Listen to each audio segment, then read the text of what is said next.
Assalamualaikum warahmatullahi wabarakatuh. Al-Fatihah.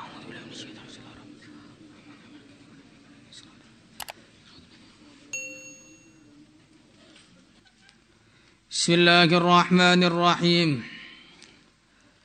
Thawabu it'amit ta'am liwajhillahi ta'ala. Pahala memberikan makanan karena agar mendapatkan ridha Allah Subhanahu wa taala. Jadi wajhillah di sini bukan karena wajah Allah. Bukan, tapi harus ditakwil karena untuk mendapatkan ridha Allah. Karena kalau wajah Allah berarti seakan-akan Allah punya wajah. Kalau Allah punya wajah, nanti jadinya punya anggota tubuh yang lainnya. Kalau punya anggota tubuh yang lainnya, berarti sama dengan makhluknya. Kalau sama dengan makhluknya, berarti bukan Tuhan. Maka yang seperti ini harus ngartikan yang benar. Thawabu it'amit ta'am liwajhillahi ta'ala. Qala Allah ta'ala, وَيُطْعِمُونَ الطَّعَامَ عَلَى حُبِّهِ مِسْكِينًا وَيَتِيمًا وَأَسِيرًا إِنَّمَا نُطْعِمُكُمْ لِوَجْهِ اللَّهِ لَا نُرِيدُ مِنكُمْ جَزَاءً وَلَا شُكُورًا إِنَّا نَخَافُ مِنْ رَبِّنَا يَوْمًا عَبُوسًا قَمْطَرِيرًا وَوَقَاهُمُ اللَّهُ شَرَّ ذَلِكَ الْيَوْمِ وَلَقَّاهُمْ نَضْرَةً وَسُرُورًا إلى قوله تعالى إِنَّ هَذَا كَانَ لَكُمْ جَزَاءً وَكَانَ سَعْيُكُمْ مَشْكُورًا. Wa yut'imuna, dan orang-orang iman tadi memberikan at-ta'ama makanan. Wa yut'imuna at-ta'ama, orang-orang yang iman, orang-orang lurus imannya, yut'imuna at-ta'ama, mereka memberikan makanan ala hubbihi, atas kecintaan mereka terhadap ta'am, miskinan, kepada orang yang miskin, wa yatiman, dan kepada orang yatim yang tidak punya ayah, orang yang belum balik yang tidak punya ayah. Jadi kalau sudah balik kayak kalian gak punya ayah bukan yatim. Wa yatiman, orang yatim, wa asiran, dan tawanan. Innama nut'imukum, hanyalah kami memberikan makan kepada kalian liwajhillahi, untuk mendapatkan ridha Allah. La nuridu, kami tidak menghendaki minkum, dari kalian, jazaan, balasan apapun, wala syukuran, dan tidak pula ucapan terima kasih. Inna nakhafu, sungguhnya kami semua khawatir, takut, min Rabbina, dari azab Tuhan kami. Yauman, pada suatu hari, abusan, yang menjadikan orang bermuka masam, itu hari kiamat. Qamtarira, yang memiliki kesulitan-kesulitan yang sangat banyak. Waqahumullah, maka Allah Subhanahu wa ta'ala menjaga mereka. Syarra dzalikal yaumi, keburukan hari itu. Walaqahum, dan memberikan kepada mereka nadratan, kecerahan di wajah mereka, wasururan, dan kegembiraan. Ila qaulihi ta'ala, cerita-cerita tentang surga itu dalam surat Al-Insan. Inna hada, sesungguhnya ini semua yang disebutkan dalam ayat-ayat ini, kana lakum, adanya bagi kalian, jazaan, sebagai balasan amal kalian. Wa kana sa'yukum, dan sesungguhnya usaha kalian, perbuatan kalian, mashkura, perbuatan yang disyukuri, maksudnya diterima dan akhirnya diberi balasan. Di ayat ini Masya Allah memberikan macam-macam perlindungan bagi kita, yang mana memang ayat-ayat Al-Quran itu diantara haknya, selain dibaca dan dihafalkan, di antara haknya ayat Al-Quran itu direnungi maknanya. Afala yatadabbarunal Qur'an, tadabbur. Jadi selain kita sibuk sabak sabti yang memang harus kita kerjakan, manzil yang harus kita kerjakan juga. Karena kalau tidak dikerjakan, kita tidak memenuhi aturan pondok. Maka kita juga harus punya amalan namanya membaca Al-Quran dengan merenungi maknanya. Dibaca pelan-pelan sehingga kita bisa meresapi kalam Allah Subhanahu wa taala seakan-akan Allah langsung yang berbicara kepada kita. Sehingga baca Al-Quran itu seakan-akan dinasihati oleh Allah langsung. Sehingga hati kita mengatakan, diriku, kamu ini sudah dinasihati langsung sama Allah. Kok masih ngengkel mau minta dinasihati siapa lagi? Itu perlu kita kerjakan itu. Selain kita ini harus sabak, sabki, manzil yang memang itu kewajiban kita. Maka kewajiban kita yang lain membaca Al-Quran dengan merenungi maknanya. Kalau memang kita belum tahu maknanya, minimal kita baca Quran terjemah itu. Sehingga tahu beberapa makna-makna Al-Quran. Kalau masalah istimbat ahkamnya, istidlalnya, itu tugasnya para ulama. Minimal kita merenungi sehingga baca Quran itu nikmat. Bukan selalu baca Quran itu cepet-cepetan. Semuanya insyaallah. Jadi ayat ini para mufassirin mengatakan turun kepada Sayyidina Ali secara khusus. Walaupun sebagaimana kita ketahui dalam kaidah al-ibratu bi umumil lafz la bi khususis sabab. Yang dianggap itu adalah maksud dari lafaz itu bukan sebab, tapi kita perlu ceritakan sedikit bagaimana ceritanya Sayyidina Ali radhiyallahu taala anhu. Sayyidina Ali radhiyallahu taala anhu suatu ketika bekerja kepada seseorang dengan gaji mendapatkan beberapa gandum, beberapa sok atau beberapa mud dari gandum. Hitungan takaran dalam bahasa Arab.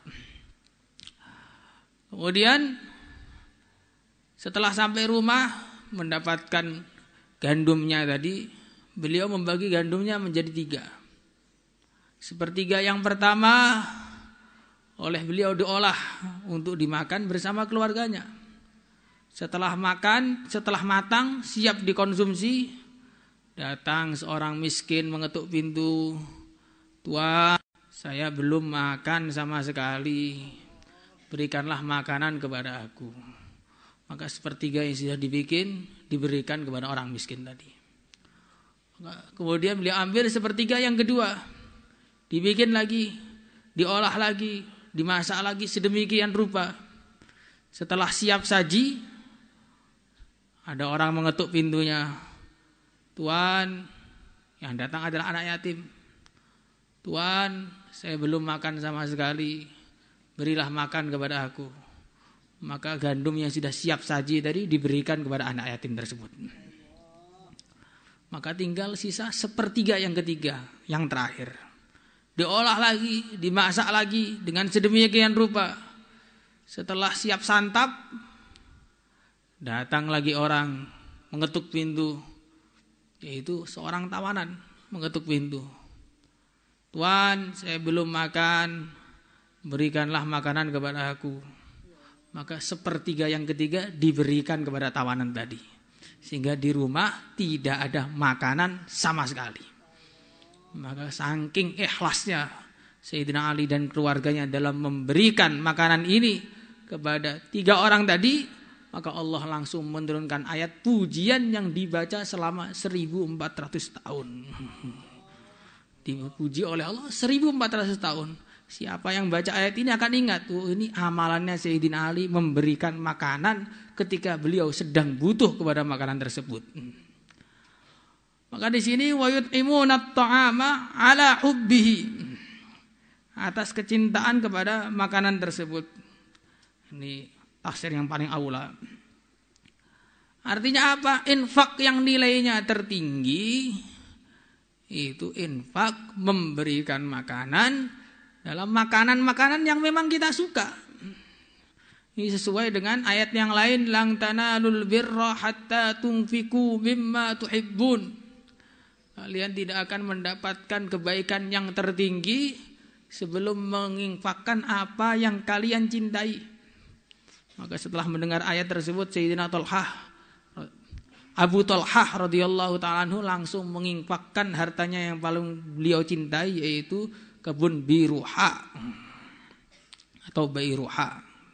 Kurang lebih namanya seperti itu. Artinya kita ini usaha bagaimana apa yang kita cintai itu kita keluarkan juga demi mendapatkan ridhonya Allah Subhanahu wa ta'ala. Umpamanya kita ini tidak senang susu, terus dapat paketan susu, kita kasih kepada teman kita. Ya, ini satu kebaikan, tapi belum kebaikan yang tertinggi. Kita tidak suka minuman jahe, kemudian datang minuman jahe, kita berikan kepada guru kita. Yang gak suka malah diberikan pada ustadznya. Ini bahaya ya begini ini. Maka ini satu kebaikan, tetapi bukan kebaikan yang tertinggi. Tapi seandainya kita itu paling seneng minuman namanya kopi umpamanya. Datang kopi yang terbaik, yang paling mahal dari Aceh, kopi Aceh. Setelah datang kita paling suka dengan ini, mendengar ayat lan tanalul birra hatta tunfiqu mimma tuhibbun. Ini minuman yang paling saya cintai, saya berikan kepada saudara saya demi mendapat ridha Allah. Nah, kalau ini langsung dapat kebaikan yang tertinggi ya begini ini. Maka yang kita paling cintai itulah yang usaha kita keluarkan. Yang usaha kita keluarkan. Orang zaman sekarang paling suka duit. Berarti kadang-kadang juga perlu mengeluarkan duit. Kadang-kadang. Bukan terus-menerus. Habis nanti bahaya juga. Ya.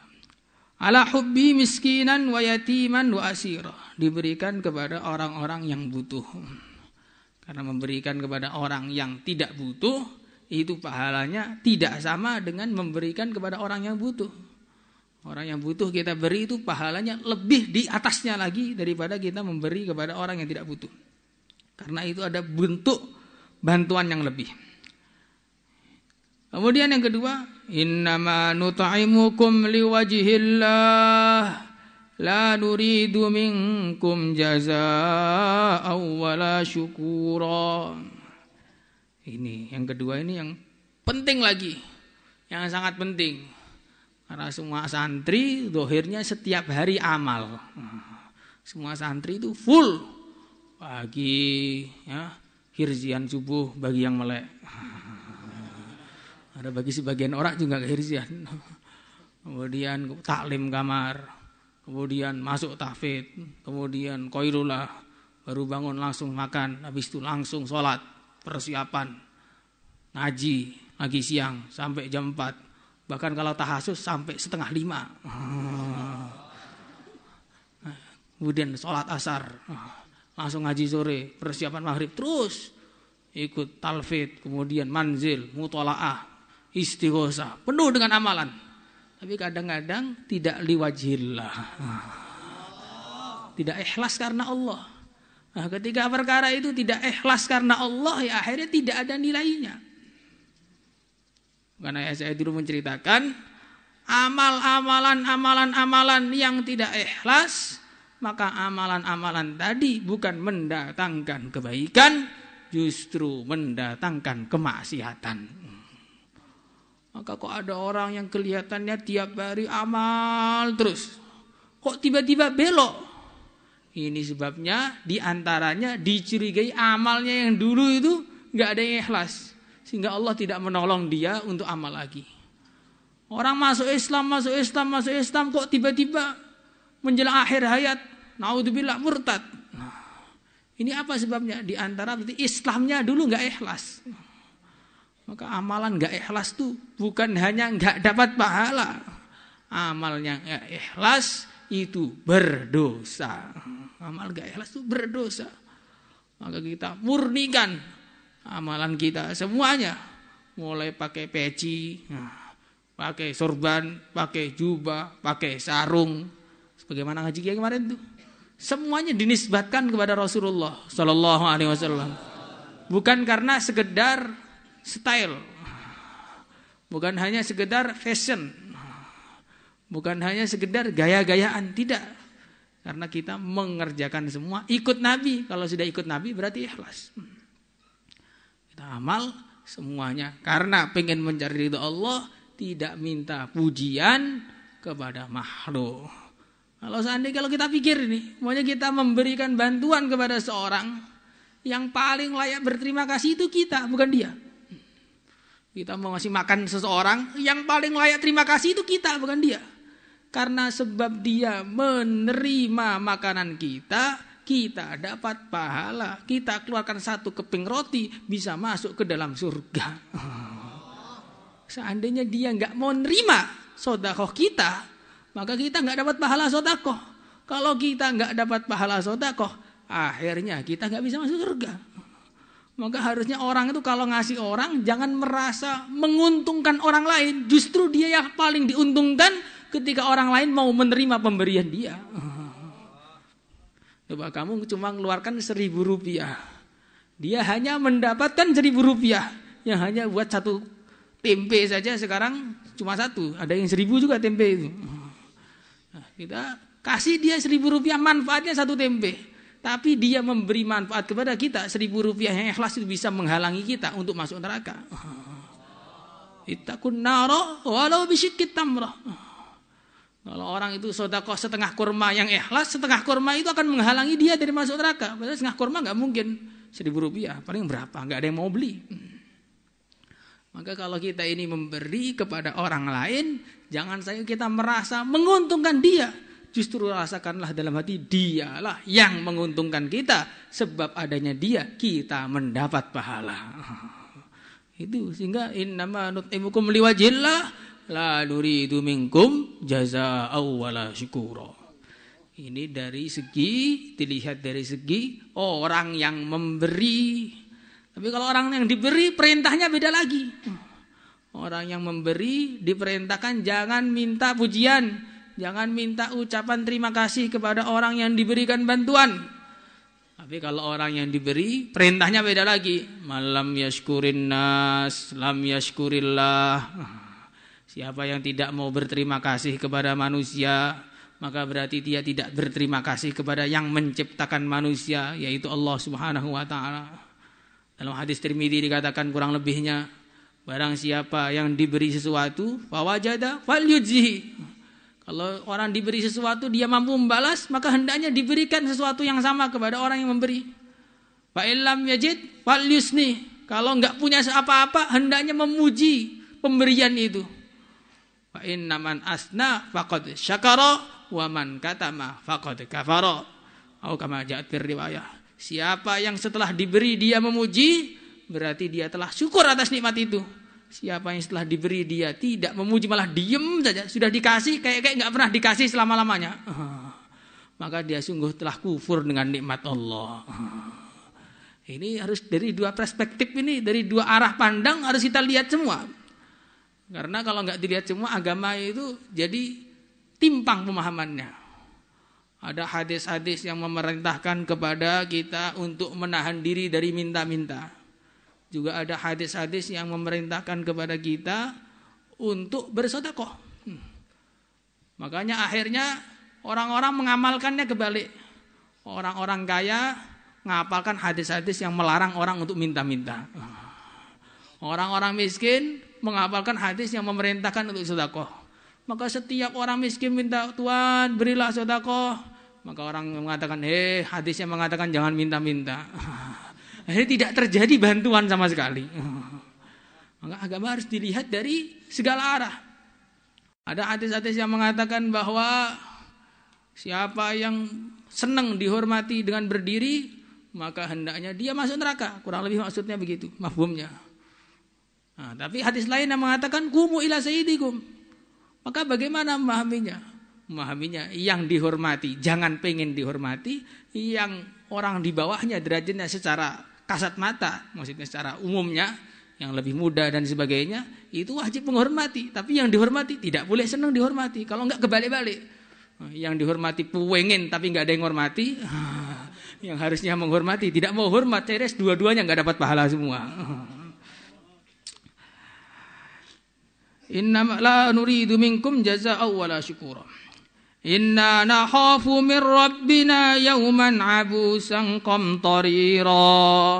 Ketiga ini. Yang ketiga, seseorang itu mudah akan mengamalkan agama dengan ikhlas.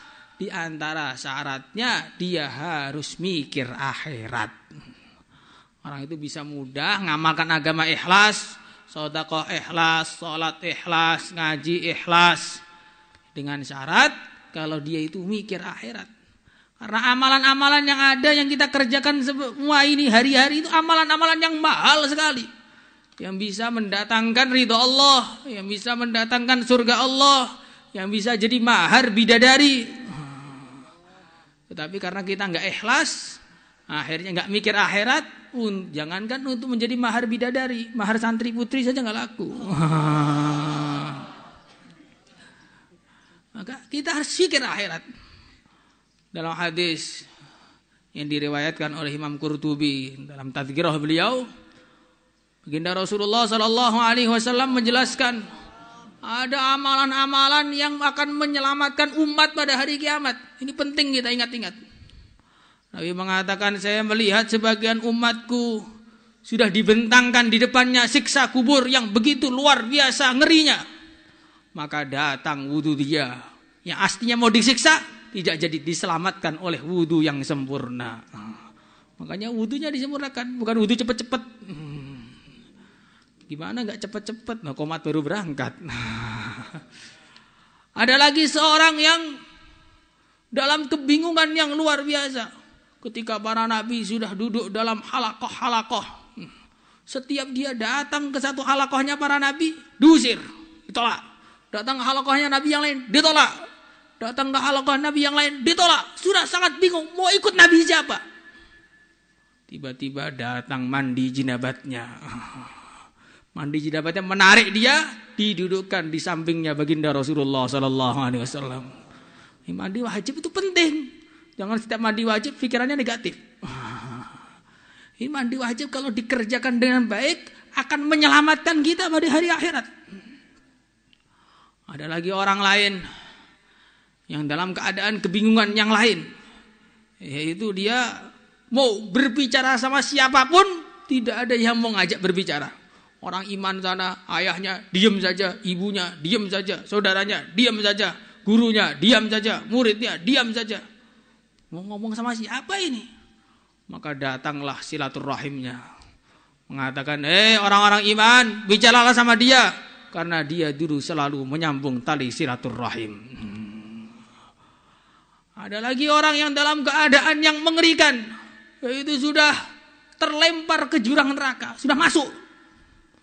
Tiba-tiba datang air mata dia waktu dia di dunia menangis karena Allah menahan, keluarkan lagi dari neraka. Menangis itu penting, tapi menangis karena Allah, jangan menangis karena kehilangan dia. Karena walaupun tidak kamu tangisi ataupun kamu tangisi, kamu pasti kehilangan dia. Pasti itu. Betul apa enggak? Di dunia saja sudah kehilangan, apalagi di akhirat. Maka tangisan dia mengeluarkan dia dari neraka. Ada orang yang api neraka sudah hampir menyambar wajahnya, dia kebingungan menahan dengan tangan. Tiba-tiba datang sedekah dia jadi pagar, cut, langsung tertahan, api neraka masuk lagi, nggak kena wajah dia. Ada lagi orang yang di sirat nggak bisa lewat, gemetar saking takutnya. Emang sirat kecil dan di atas neraka pas. Tiba-tiba datang rasa husnudzonnya kepada Allah, baik sangganya kepada Allah, membawa dia langsung ditarik ke surga. Ada orang lagi yang sohifahnya, lembaran catatan amalnya sudah terbang ke arah kiri. Yang mana kalau ke arah kiri berarti celaka selama-lamanya. Tiba-tiba datanglah takut dia kepada Allah waktu di dunia, ditarik, nggak boleh ke kiri. Dia dulu pernah takut kepada Allah, ditaruh di tangan kanannya. Ada lagi orang yang sudah dihadapkan di hadapan Allah Subhanahu wa taala, tapi ada hijab, ditolak, nggak bisa masuk. Maka datanglah akhlaknya yang baik mendorong dia disoankan langsung ketemu pada Allah yang bila kaifin wala misal. Jadi kita amalan-amalan tadi itu semua masing-masing harus kita jaga. Kalau kita bisa menjaga amalan-amalan tadi, maka nanti Allah Subhanahu wa taala akan menolong kita di akhirat. Maka amal jangan pilih-pilih. Saya kak dakwah saja, jangan. Saya kak wirid saja, jangan. Saya kak ngaji saja, jangan. Lalu terus bagaimana? Ngajilah, dakwahlah, wiridlah. Itu baru sempurna. Kalau nanti kita kerjakan semuanya, akhirnya masing-masing dari amalan kita akan menolong kita dari kejadian-kejadian yang mengerikan itu. Karena semua kejadian itu akan terjadi oleh setiap manusia. Kalau kita punya wudu, punya sholat, punya zakat, punya sedekah, punya husnudzon kepada Allah, punya nangis karena Allah, maka amalan-amalan kita akan menyelamatkan kita semua. Semoga termasuk kita semua. Maka caranya biar ikhlas, pikir akhirat. Fawaqahumullahu syarra dzalikal yaum walaqahum nadratan wa surura. Ketika mereka terus amal, kemudian ikhlas, hasilnya apa? Ketakutan-ketakutan mereka diganti oleh Allah dengan keamanan dan diberi ganjaran. Yang pertama, nadrah.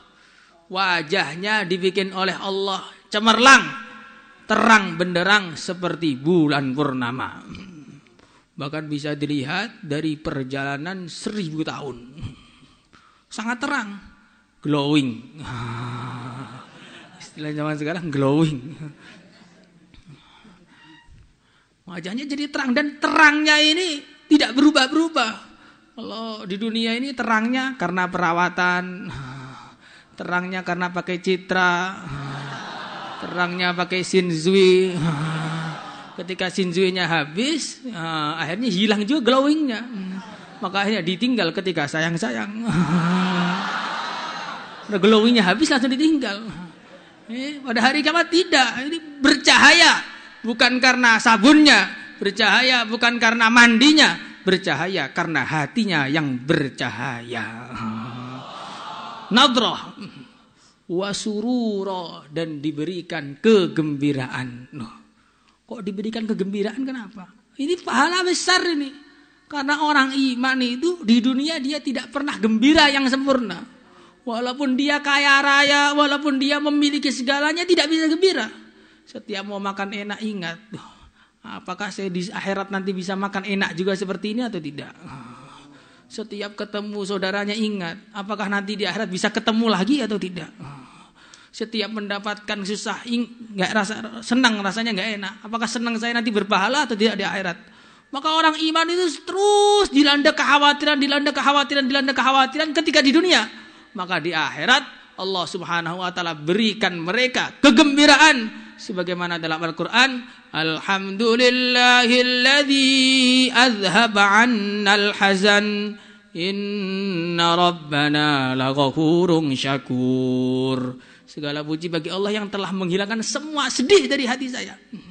Semua sedih dari hatinya saya. Ini menunjukkan apa? Orang iman di dunia itu senangnya itu enggak sempurna, enggak plong. Karena belum tahu Allah ridho kepada dia atau tidak. Setelah dia tahu Allah ridho kepada dia, maka akhirnya plong. Kegembiraannya kegembiraan yang total, bisa berpuas-puas di akhirat. Nah, maka di dunia enggak usah berpuas-puas. Di dunia tahan hawa nafsu, di akhirat waktunya kita bersenang-senang. Insyaallah. Salatullah